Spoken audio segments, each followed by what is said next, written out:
टूटता है तो फिर 1770 1780 तक की जगह है। चांसेस है कि एक बार के लिए टेस्ट करें, क्योंकि देखिए काउंटर चला भी है, थोड़ा कूल ऑफ होना भी जरूरी है, और सामने न्यूज भी है। तो आज अगर 1800 1780 अगर इस लेवल को ये सस्टेन करता है, रिस्पेक्ट करता है, तो फिर हम इसमें एक पुल बैक ट्रेड करेंगे। अदरवाइज फिलहाल के लिए इस न्यूज को डाइजेस्ट होने देंगे।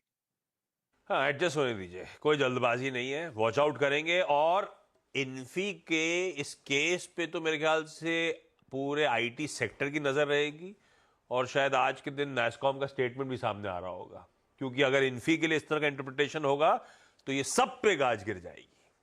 तो इसीलिए इंपॉर्टेंट हो जाता है ये केस।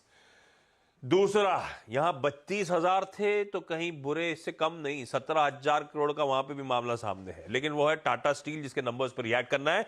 सेठ साहब, आप चार्ट रेडी रखो टाटा स्टील का, आता हूं आपके पास। नंबर्स कैसे और अपडेट्स क्या? नतीजे इन लाइन है आशीष। यहाँ पर ज़्यादा कंप्लेंट्स है नहीं। इनफैक्ट एक बड़ा जो पॉजिटिव है कि इनके यूरोप ऑपरेशंस में स्पेशली नेदरलैंड्स के बिजनेस में एक टर्न अराउंड देखने को मिल रहा है। मुनाफा 75% बढ़कर आया, 950 करोड़ था, लेकिन एक एक्सेप्शनल आइटम आया तो 919 करोड़ के आसपास। रेवेन्यू थोड़ा सा फ्लैट रहा है इस पर्टिकुलर क्वार्टर में। आप देखिएगा ऑपरेशनली कंपनी ने क्या डिलीवर किया है। तो यहाँ पर एबिटा में करीब 29% तक की ग्रोथ है और मार्जिन्स बढ़कर 12.2% के आसपास आए हैं। अब आते हैं बारीकियों में। इंडिया बिजनेस लगातार बेहतर परफॉर्म कर रहा है। एक्सपेक्टेशन थी एबिटा पर टन के लिहाज से 1340 रुपीस प्रति टन कंपनी डिलीवर करेगी, लेकिन यह आंकड़ा इनफैक्ट आया है 667 रुपीस प्रति टन, तो उम्मीद से बेहतर। हालांकि अगर आप पिछले बारी से कंपेयर करेंगे तो थोड़ा सा ट्रिम जरूर हुआ है, करीब 300 रुपए के लिहाज से। रॉ मटेरियल कॉस्ट इस क्वार्टर में थोड़े से कम रहे हैं। ये ट्रेंड है आपके लिए पिछले 3 क्वार्टर्स का कि बिट्टा पर टन में क्या हुआ है। जो बड़ा पॉजिटिव है वो दरअसल है नेदरलैंड्स का बिजनेस। नेदरलैंड्स के बिजनेस में 6 क्वार्टर्स के बाद एक पॉजिटिविटी देखने को मिली है, और वो एक बहुत बड़ा पॉजिटिव रहेगा। Q1 में करीब करीब बिट्टा पर टन नेदरलैंड्स वाला 3075 रुपए प्रति टन के आसपास आता हुआ दिखाई दिया है, जहां पर पिछले क्वार्टर्स में लगातार ये नेगेटिव में रहा है।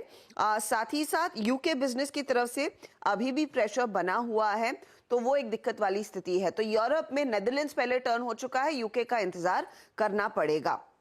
कंपनी ने एक्सपेंशन अपडेट दिया है कि सितंबर 2024 यानी कि अगले महीने, कंसिडरिंग हम अगस्त में आ गए हैं, 5 मिलियन टन प्रति एनम का कलिंगा नगर ब्लास्ट फर्नेस शुरू होता हुआ दिखाई देगा। वो एक पॉजिटिव है।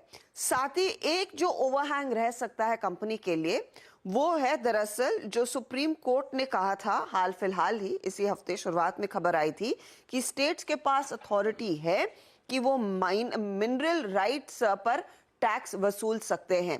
अब उस पर फाइनल फैसला आना बाकी है।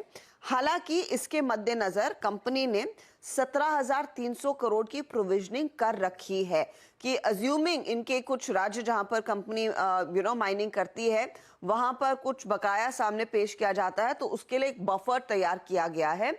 उस पर ऑफ कोर्स और खुलासा कंपनी का मैनेजमेंट आई एम श्योर करेगा जब उनसे बातचीत करेंगे आज हम, लेकिन ये एक और चीज है जिस पर नजरें होनी चाहिए।